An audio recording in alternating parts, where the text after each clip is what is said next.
Las pasadas semanas hemos dedicado tiempo, suficiente tiempo, para analizar la norma de Dios para las esposas.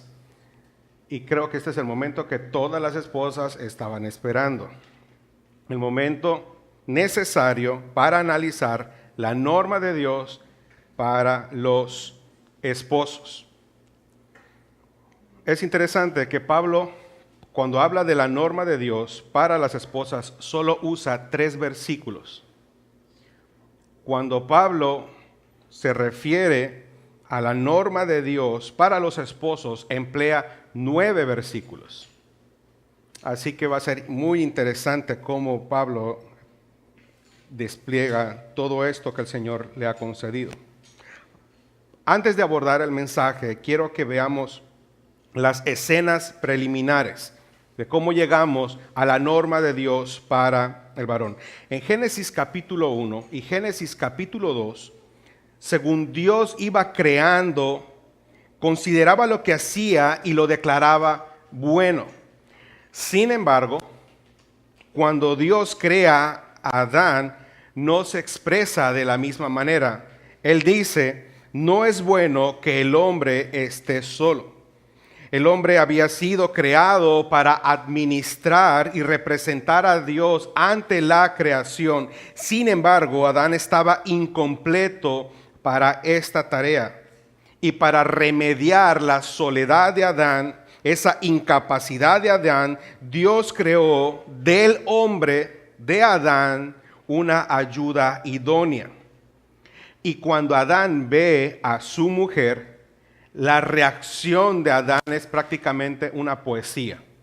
Él dice, esta es carne de mi carne y hueso de mis huesos. Es como decir, Eva, tú eres la que llena el vacío que había en mi vida. Eres justamente lo que necesitaba. Tú me completas. Eres mía. Sin embargo, cuando el pecado irrumpe en el matrimonio de Adán y Eva en el capítulo 3 de Génesis, todo ese concepto que Adán había expresado antes se convierte en desprecio y reproche a Dios. Dios llama a Adán para que rinda cuentas y en lugar de admitir su responsabilidad, culpa a la mujer y le recrimina a Dios. Y pasa a la mujer que me distes. Desde ese día vivimos con la triste realidad del colapso del matrimonio y de la familia. Voy a pedir que vaya por favor a 2 de Timoteo capítulo 3, porque en 2 de Timoteo capítulo 3 tenemos una imagen más amplia de lo que hace que el matrimonio sea tan difícil hoy en día.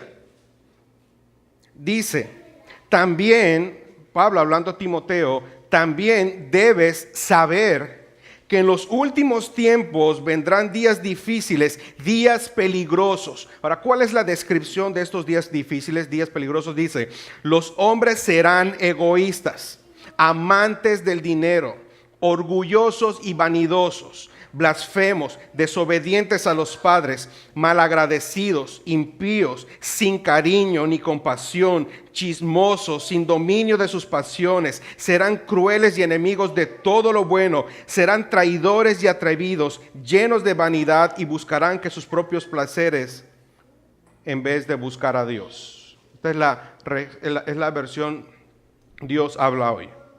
¿Verdad? ¿Qué es lo que tenemos en este pasaje de 2 Timoteo 3?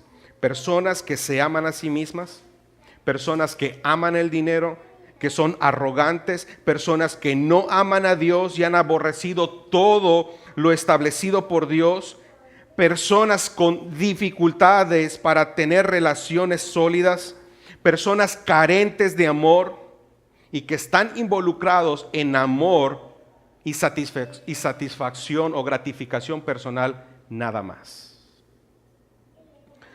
Esto es lo de hoy. Y tristemente, la sociedad dice que esto es normal. Y esta mentalidad está atacando y dañando severamente los matrimonios. Por un lado, tenemos mujeres tratando de adquirir preeminencia y dominar al varón, irrespetuosas, altaneras, groseras. Y tenemos por otro lado a varones oprimiendo a la mujer sin consideración a ella, sin respeto, groseros y sin amor verdadero por ellas. Ahora regresemos a Efesios. Cuando regresamos a Efesios, llama la atención que Pablo esté dando este tipo de órdenes.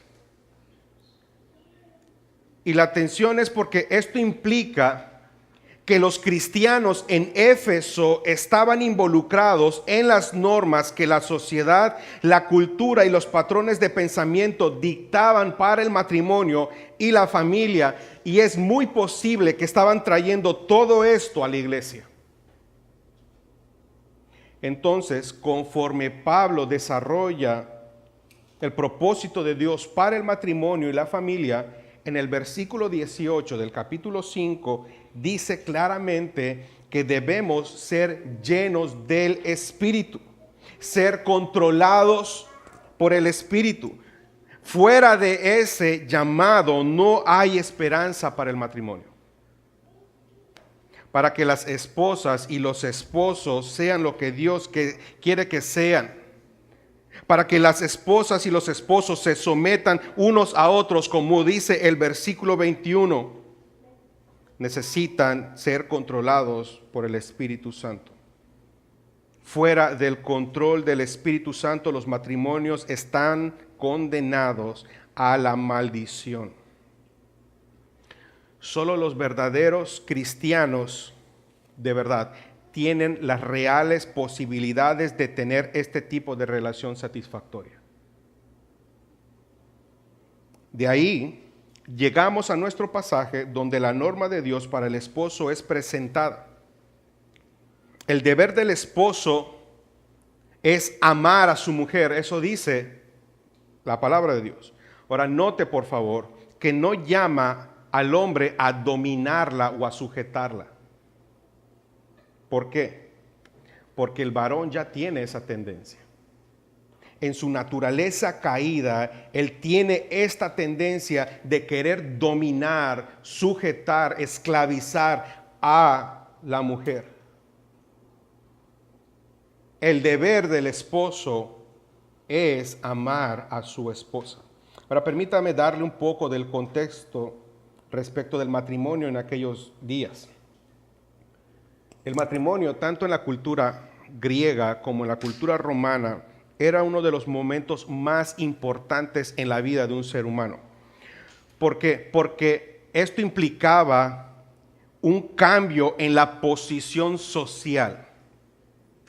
Para los varones, era una manera de asegurar la continuidad de su linaje y también para asegurar una mejor posición social a costa de los derechos de la mujer. Los derechos de la mujer en aquel entonces estaban mermados. El matrimonio se basaba en un acuerdo o en un contrato formal entre el novio y el padre de la novia. En el contrato, el padre se comprometía a entregar todos los bienes de la novia o de la futura esposa al novio. En caso de divorcio, el varón podía solicitarlo sin tener que alegar ningún motivo y se le concedía. No así en el caso de la esposa. Las esposas prácticamente no tenían ningún derecho y eran tratadas como objetos. Las mujeres o las esposas eran valiosas únicamente si ayudaban al varón a obtener una mejor posición social o si daban a luz. Si ninguna de estas dos cosas eran capaces de hacer, simplemente no servían, no tenían derecho. Esa era la manera de pensar que prevalecía en aquellos días. Y créame que lo que Pablo dice en el versículo 25 al 27, sin duda, cuando los varones de la iglesia de Éfeso lo escuchan, causa en ellos un furor. Es un shock para ellos. Porque estos que se llamaban cristianos trataban a sus esposas según la mentalidad de aquella época. El Espíritu Santo, quien inspira al apóstol, llama a los esposos a amar a sus esposas por medio de un liderazgo humilde, de cuidado y sacrificial. Aquí estoy seguro, todos los varones suponen amar a sus esposas. Ese no es el detalle. El detalle es que los esposos estamos llamados a amar a nuestras esposas de la misma manera, exactamente igual como Cristo amó y ama a su iglesia, como Cristo nos amó y nos sigue amando a nosotros. La palabra traducida para amar en este pasaje es agapate. El tipo de amor ágape. Es la palabra usada para describir el amor. La actitud de Dios Padre hacia Dios Hijo y hacia los que son sus hijos. Este no es un amor que se basa en la complacencia ni en afecto. Es decir, ágape es un amor que no es causado por nada que el que es amado haya sido capaz de producir y que en cierta manera obliga o motiva a Dios a amarle. Se trata de un ejercicio de la voluntad divina en una elección deliberada que encuentra su única explicación en la naturaleza amorosa de Dios. Eso es amor ágape. El amor de Dios es gratuito y espontáneo.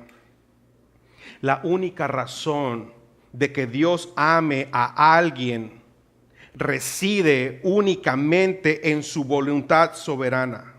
Dios no nos amó ni nos ama porque nosotros le amábamos, sino que nos amó antes de que tuviésemos una sola partícula de amor hacia Dios. Si Dios nos hubiera amado correspondiendo a nuestro amor, no hubiera sido un amor espontáneo, pero porque nos amó cuando no había amor en nosotros, es evidente que nada influyó en su amor. De la misma manera, el amor de Cristo hacia su iglesia no fue movido en absoluto por nada que ella hubiera hecho. La esposa de Cristo, de hecho, no amaba a Cristo. La iglesia de Cristo aborrecía a Cristo, era una corrupta. No había nada deseable en ella. Ella había declarado su independencia, autosuficiencia y rebelión. Pero Cristo no esperó ser amado por ella para darse por ella, sino que movido por puro amor desinteresado y espontáneo, dio su vida por la iglesia. ¿Qué había en nosotros que atrajera al corazón de Dios? Absolutamente nada. Al contrario, todo lo que Él aborrece, todo lo que le repele, pecado, depravación, corrupción, en nosotros no había ninguna cosa buena. De la planta de los pies hasta la cabeza estábamos podridos, éramos una podrida llaga. Cristo no se unió a la iglesia para beneficio personal. Cristo no nos necesita ni saca nada de nosotros. Se unió a ella para beneficio de ella misma. Ágape es amor divino. Este tipo de amor sí o sí requiere tener a Cristo en el centro de nuestros corazones. Y le estoy hablando a los esposos. Porque la tendencia de los esposos es querer satisfacer primero nuestras necesidades y nuestros deseos. Porque nuestra tendencia siempre será buscar controlar a aquella persona a quien decimos amar. Siempre que el Espíritu no controle nuestras vidas, existe el peligro de la pérdida de amor y que el esposo se convierta en un tirano. Pero si el amor del esposo por la esposa es como el de Cristo, Él estará dispuesto a dar su vida por ella. Ahora, quiero en este punto dividir el mensaje en dos secciones. La primera sección, Cristo el modelo, y después la profundidad. Entonces, vamos a ver primero Cristo el modelo. Cuando Pablo le dice a los esposos que amen a sus esposas y que se sacrifiquen o que sacrifiquen sus vidas, sus intereses y deseos por ella, como Cristo se sacrificó por su iglesia, esta es una idea totalmente trastornadora. Y lo es aún en nuestros días. El pensamiento del marido actualmente es: mientras cumplas, mientras satisfagas, mientras ayudes a lograr o te comprometas con lo que yo quiero en la vida, serás mi esposa. Cuando dejes de hacer todo eso, me voy a buscar a otra. En contraste a esa idea demoníaca, el Espíritu Santo nos enseña que la entrega de Cristo fue personal y sacrificial, y que este es el gran principio de entrega personal que marca el tono y señala las muchas formas en que este amor puede manifestarse y debe realizarse. El esposo está llamado a imitar a Cristo y su encarnación autosacrificial y su muerte autosacrificial. Y si como esposos no estamos dispuestos, si como esposos no estamos imitando este amor, estamos disminuyendo nuestra comprensión del tipo de amor que Cristo nos mostró en el Evangelio. Y de hecho, estamos desviando todo el Evangelio. El modelo de cuánto y de qué manera se supone que un esposo ama a su esposa es Jesucristo. Según 1 Corintios, capítulo 13, del verso 4 al verso 7, el amor que estamos llamados a manifestar es paciente y bondadoso.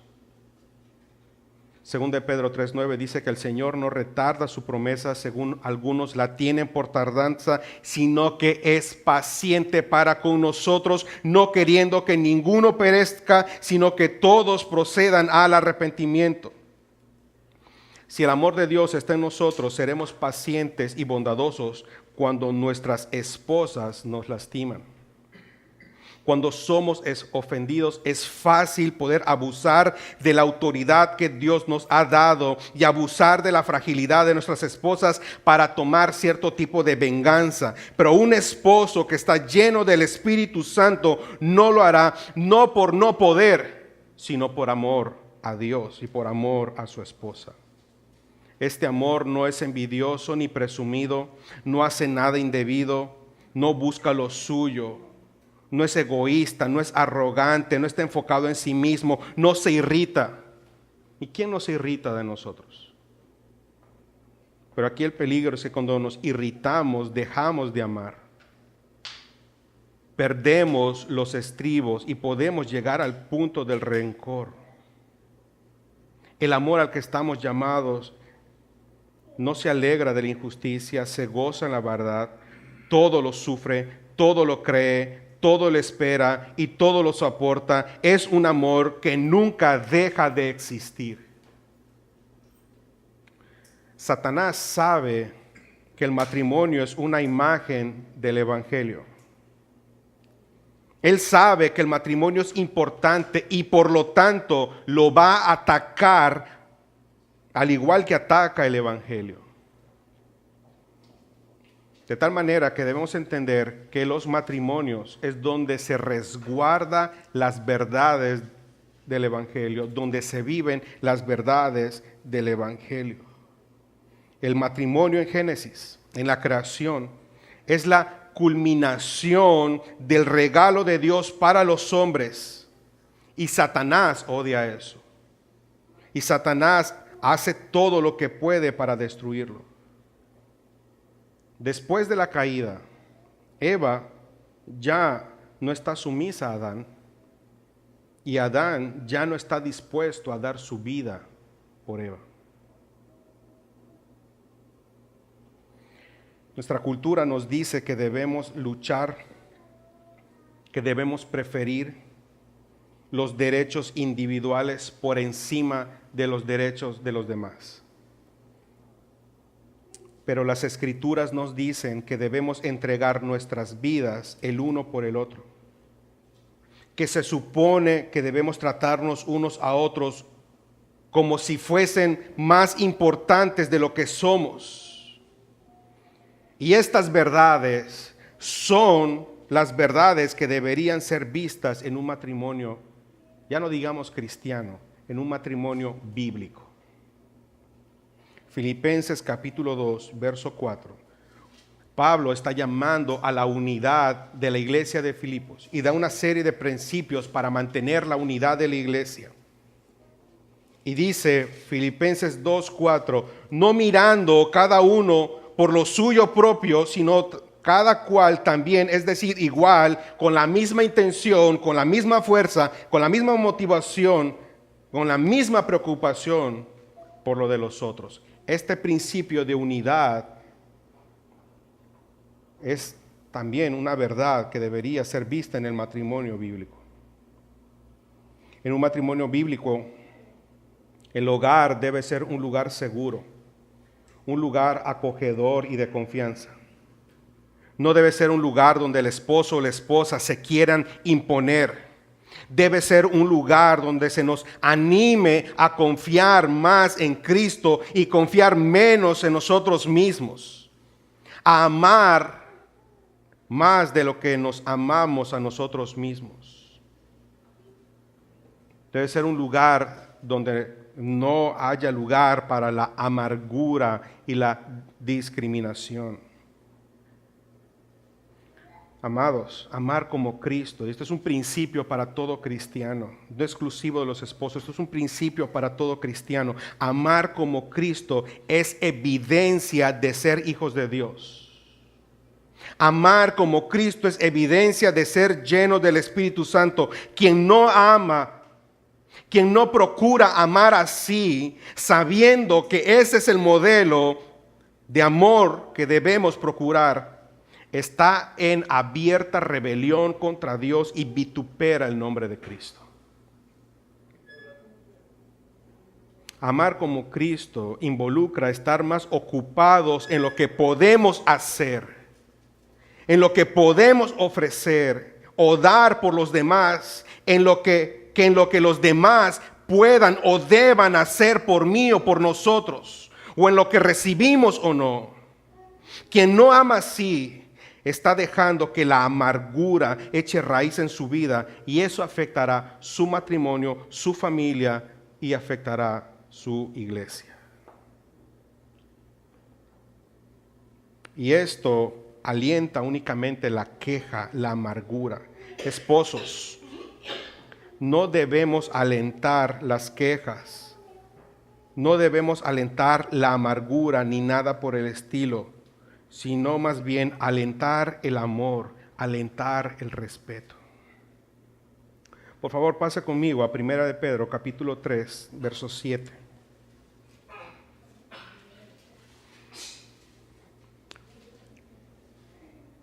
Primera de Pedro, capítulo 3, verso 7, dice de la siguiente manera: de la misma manera, ustedes maridos, vivan con sus esposas sabiamente, dando honor a la mujer como vaso más frágil, como coherederas de la gracia de la vida, para que sus oraciones no tengan estorbo. Mire, la instrucción aquí es que los maridos vivan sabiamente con sus esposas.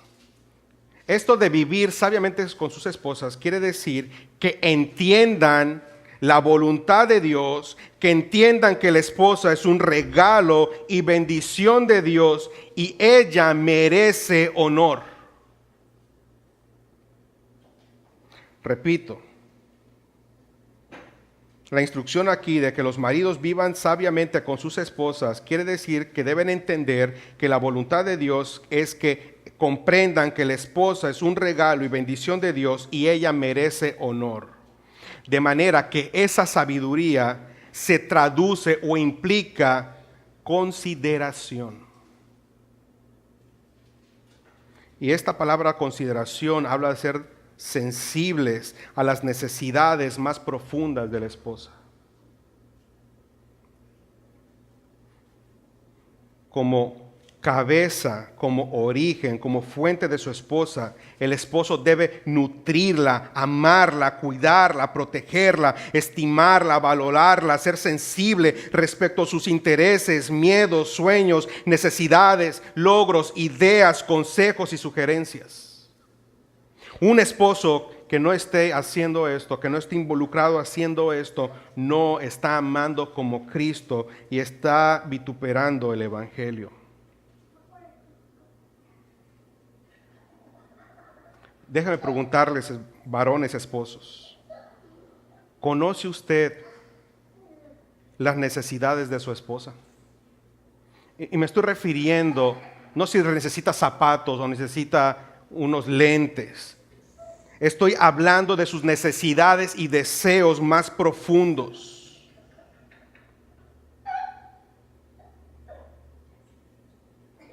¿Ha hablado usted de esas necesidades con su esposa?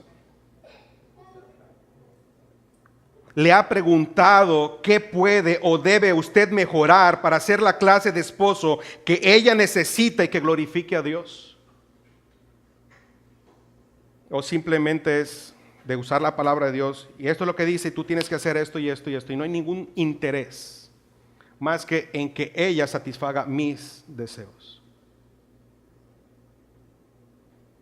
¿Es usted un esposo que escucha a su esposa? ¿Es usted un esposo que le presta atención a su esposa o es un esposo que solo reclama la atención a usted mismo?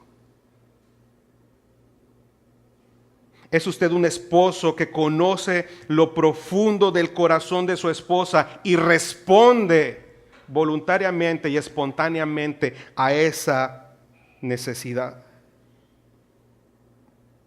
La palabra de Dios describe a nuestras esposas como un vaso más frágil.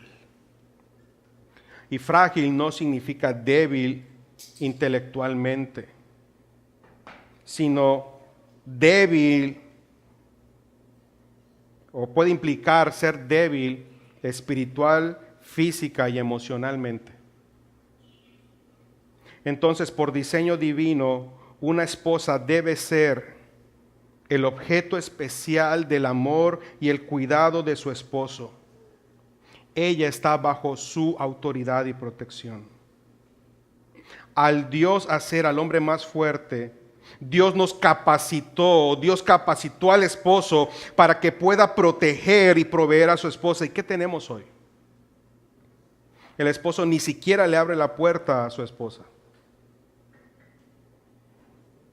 La mujer llega de compras del súper o de lavar la ropa y el marido no ayuda a descargar las compras o la ropa, está demasiado cansado, le duele mucho la espalda como para hacer algo así. Hace falta agua, ¿qué ocurre? La mujer toma los garrafones, los llena, los sube y baja el auto y el varón simplemente sin intención de ayudar, pero se cree inteligente. ¿Sabe?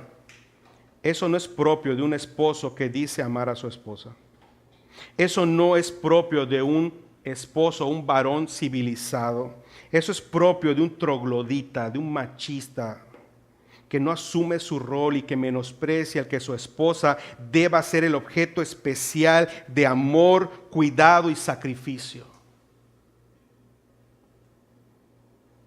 Dice el pasaje, dándole honor. Esta es otra manera de decir, varones, esposos, traten a sus esposas con respeto. Y añade una frase muy interesante, dice gracia de la vida. Esa es una referencia del matrimonio. Gracia significa don. Y uno de los mejores dones que Dios ofrece en la vida es el matrimonio. De modo que cuando Pedro dice que hay que darle respeto como a coheredera de la gracia de la vida, está mandando a los esposos a respetar a sus esposas como compañeras en igualdad de condiciones en el matrimonio. A reconocer que ella porta la imagen y semejanza de Dios, por lo tanto es igual en valor, dignidad y estima. El esposo debe ser como el buen pastor que da su vida por las ovejas. Y la esposa, como oveja, debe poder decir: mi esposo es mi buen pastor. Con él nada me falta.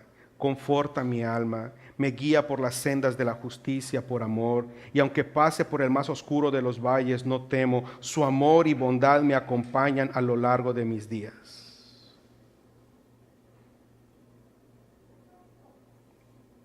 Esposos, ¿están seguros que sus esposas pueden decir algo así respecto de ustedes y de nosotros? Veamos ahora las profundidades del amor, la profundidad del amor. Regresemos a Efesios capítulo 5.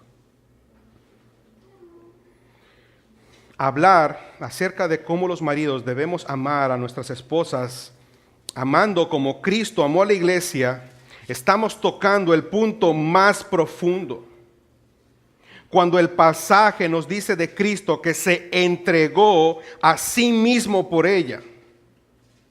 Esta última parte nos describe la profundidad del amor. Dice, se dio, se entregó, se ofreció a sí mismo voluntariamente, totalmente, sin ningún otro motivo, espontáneamente. Eso es lo que implica este pasaje. Jesús dijo muy claramente: nadie me quita la vida, yo la doy por mi propia voluntad. Tan profundo fue el amor de Dios que dio su vida por ella. Tan profundo fue el amor de Cristo por su iglesia que dio su vida por ella para que ella no reciba el castigo de la ira santa de Dios. Tan profundo fue el amor que se humilló. El creador y sustentador de la vida se hizo siervo, esclavo de pecadores. Él nos amó no porque encontró algún atractivo en nosotros. Él nos amó no porque le podamos ser útiles de alguna manera. Dios no necesita del ser humano de ninguna manera. Él es todopoderoso. ¿Por qué nos habrá amado así? No nos amó por el placer o la satisfacción que le podamos dar, sino porque Él determinó amarnos. Porque a sus ojos, con todo y nuestros pecados, con todas y nuestras imperfecciones, errores, somos de alta estima. Es tan profundo su amor que se deleita en satisfacer nuestras necesidades. Por eso es que Dios se deleita en la oración de sus hijos. Su amor provee, su amor es gentil, su amor corrige con amor y nos entiende. El esposo lleno del Espíritu Santo ama a su esposa no por lo que ella pueda hacer por él, no por la satisfacción que le pueda dar, sino porque él puede hacer algo por ella, porque ella es para él lo más valioso, con todos sus errores. Así es como el amor de Cristo opera. El matrimonio no es cuestión de merecimiento, porque no hacemos nada para merecer el amor de Dios. En todo caso, son incontables las razones que le hemos dado para dejarnos de amar. Sin embargo, su amor es tan profundo y tan fiel que no hemos sido capaces de convencer a Dios de dejarnos de amar. De la misma manera, yo estoy seguro que crees que tu esposa te ha dado razones para que tú la dejes de amar. Razones para condicionar tu amor, pero si en verdad eres lleno del Espíritu Santo, ni todos sus errores, ni todas las ofensas y pecados contra ti serán suficientes para convencerte de dejar de amarla y dar tu vida por ella. Este amor es profundo porque este amor significa morir a ti mismo. Morir a nuestro orgullo, morir a nuestros deseos personales, ambiciones personales, fantasías y sueños acerca de cómo sería la vida o cómo habría sido la vida de haber estado con alguien más o en otras circunstancias. Es amar a nuestras esposas con un amor que no se reserva nada para sí mismo y que se sacrifica y humilla para el beneficio de ella. Este es el tipo de amor para el cual el Espíritu de Dios nos da la capacidad de cumplir y compartir. La palabra de Dios dice que el amor de Cristo ha sido derramado en nuestros corazones. El amor de Cristo es derramado en nosotros, ha sido demostrado hacia nosotros. La palabra de Dios dice que el fruto del Espíritu es amor. El Espíritu produce en nosotros este amor increíble, este amor que el mundo no puede entender. Primera de Pedro 1:22 dice, debido a que en obediencia a la verdad han purificado sus almas o han sido convertidos, en otras palabras, ahora que son cristianos, tienen o deberían tener un amor sincero, tienen la capacidad de amarse de manera fervorosa unos a otros, de corazón, porque han nacido de nuevo. Estamos hablando del tipo de amor que le pertenece únicamente a las personas que han nacido de nuevo. Se nos ha dado la capacidad de amar así por el Espíritu Santo.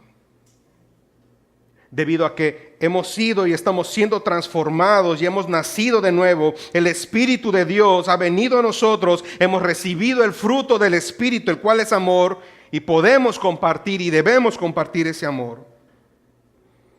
Primera de Juan 2 dice, aquel en quien el amor es perfeccionado es aquel que ha nacido de Dios.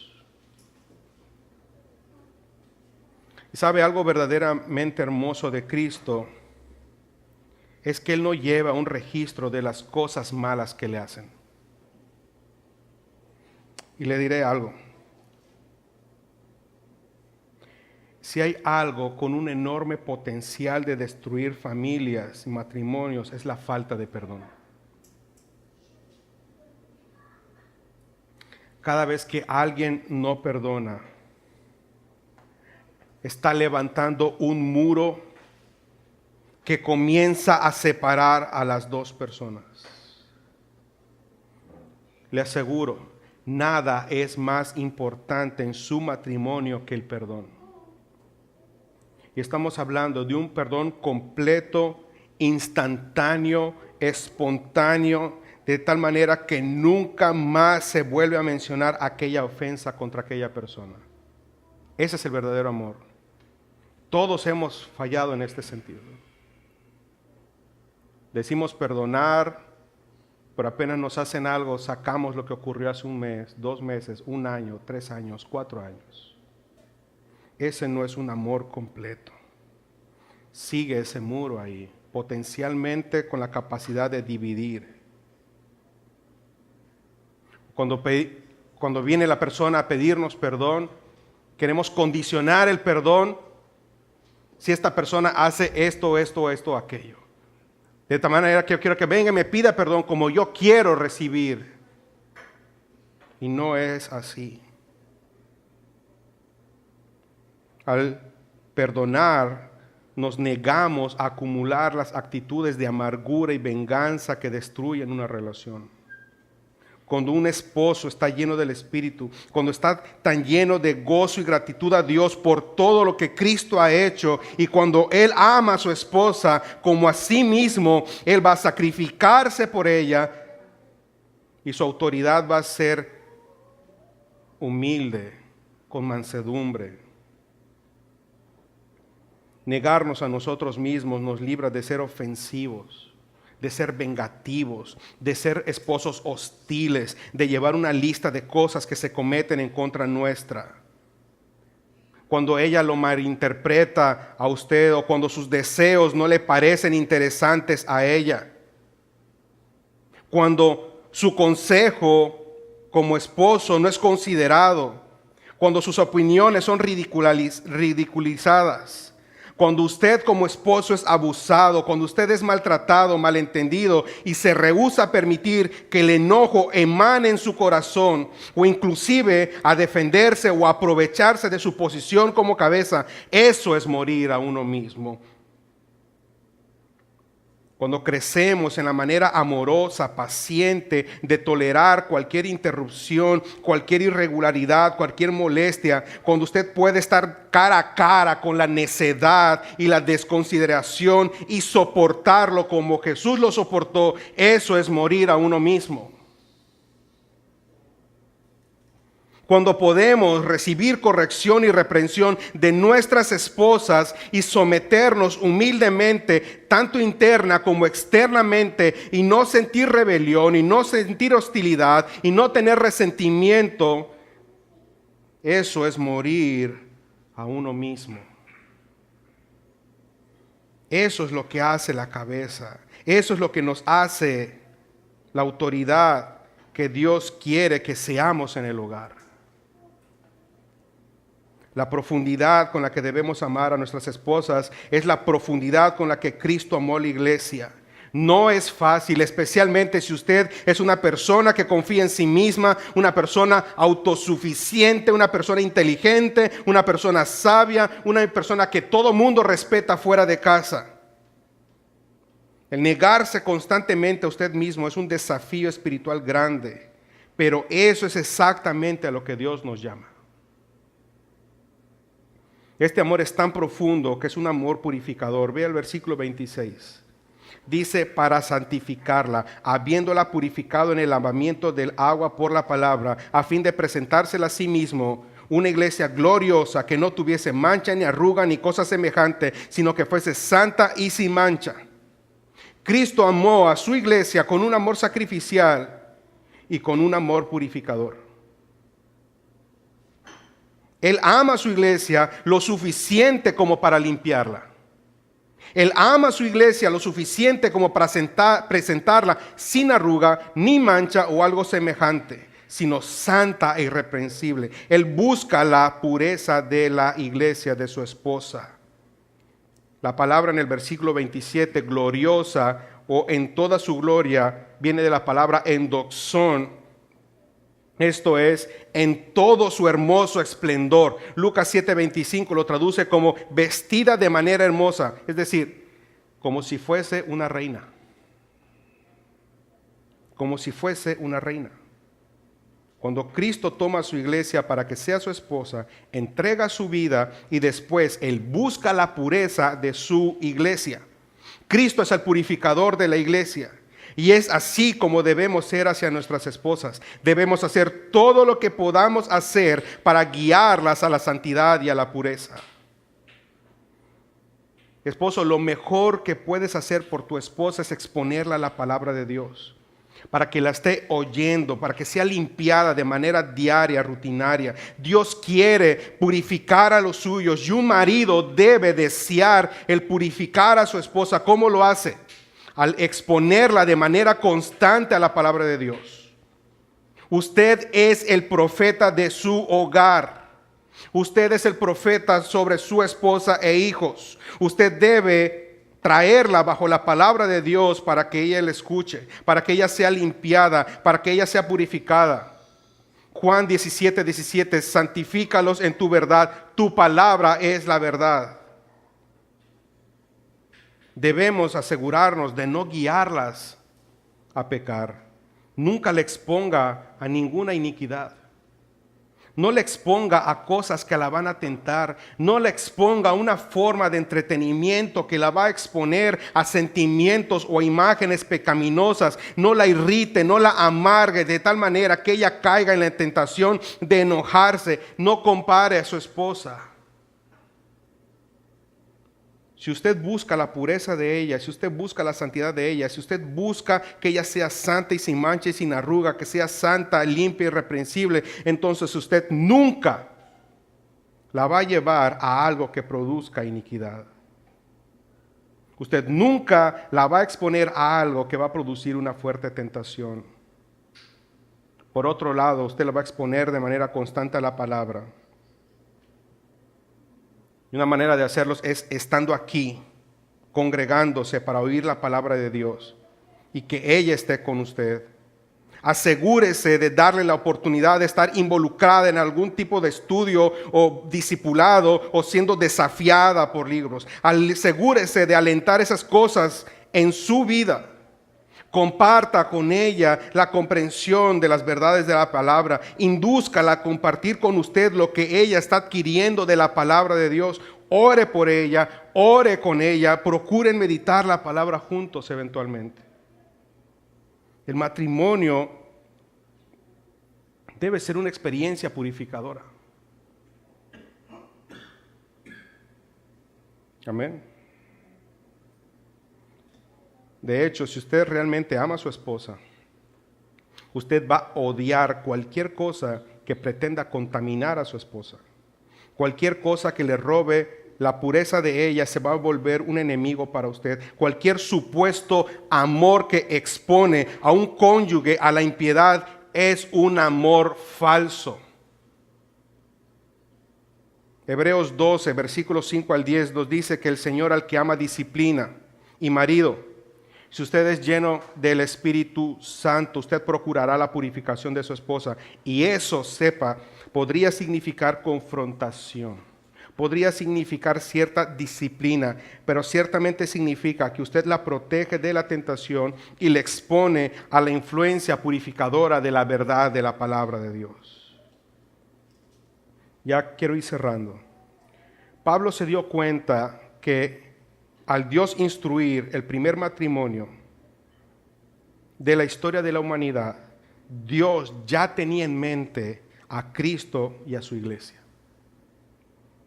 Y si Dios tenía el evangelio de la salvación de Jesús en mente cuando Él estableció el matrimonio, entonces el matrimonio solo funciona en la medida en que nos aproximamos a imitar el modelo de amor en la entrega de Cristo. El evangelio de Jesús y la institución del matrimonio están mutuamente relacionados desde el inicio de la creación. Y como esposo, quizás usted se sienta abrumado por el modelo y la profundidad del amor al que estamos llamados. Usted quizás pueda creer que el paso de los años ha dañado severamente su matrimonio y que lo único que queda es ajustarse a la idea de que tal y como se encuentran hoy será su final. Permítame decirle que Cristo tiene todos los recursos para que no sea así. El Espíritu sigue siendo igualmente capaz de convertir, avivar, santificar, instruir. Él puede dar vida, tu matrimonio y tu familia con el Evangelio. Y no solo puede, Él quiere hacerlo. Porque Él es el mismo ayer, hoy y por siempre. Jesús es tu única esperanza. Abrázate a Cristo. Fuera de Cristo no tenemos argumentos para esperar lo mejor. En nuestras propias fuerzas lo que lograremos será arruinar las cosas. Clama que el Espíritu Santo avive tu corazón de tal manera que Cristo sea el objeto de tu amor y gozo más grande en tu vida. Abandonémonos, esposos, a la cruz. Neguémonos, muramos a nosotros mismos y vivamos para la gloria por la fe en el Hijo de Dios, el cual nos amó y se entregó voluntariamente por nosotros.